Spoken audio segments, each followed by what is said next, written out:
Čau lidi, dneska vám ukážu, jak si udělat intro do svých let's playů.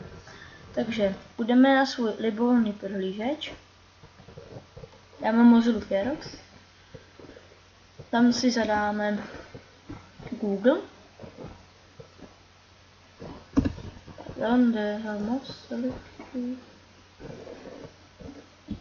Google si tam zadáme.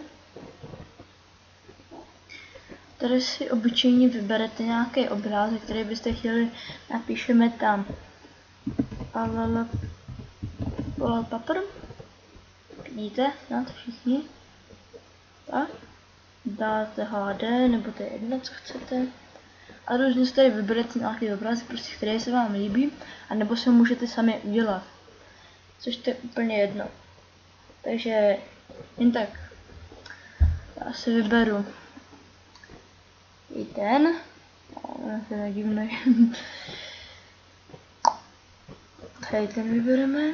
Tak se uložíme na plochu. Teda, sorry. A tady se uložíte na plochu. Tam, kde chcete. Tak. Tady je to. Takhle. Teď si zapnete Windows Live Movie Maker.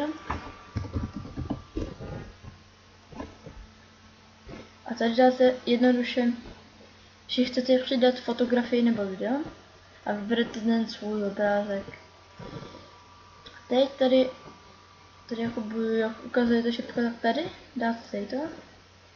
Když různě zadáte text, tak budete chtít. Já tam zadám svejky.cz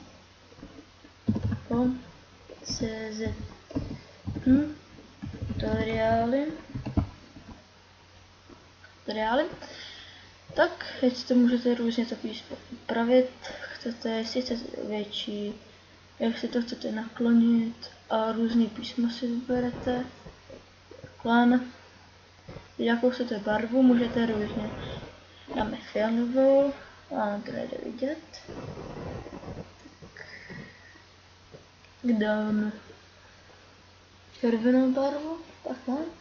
A teď jaký tam chcete, jakoby, jak vám to bude chtít, takhle, nebo takhle. Tak, takhle. Potom nevím, jsou ještě různý. Takový.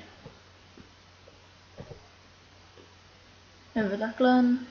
Tak jedno vybereme tady to. Takhle to asi vypadá. A to je jednoduchý intro. Takže zdar.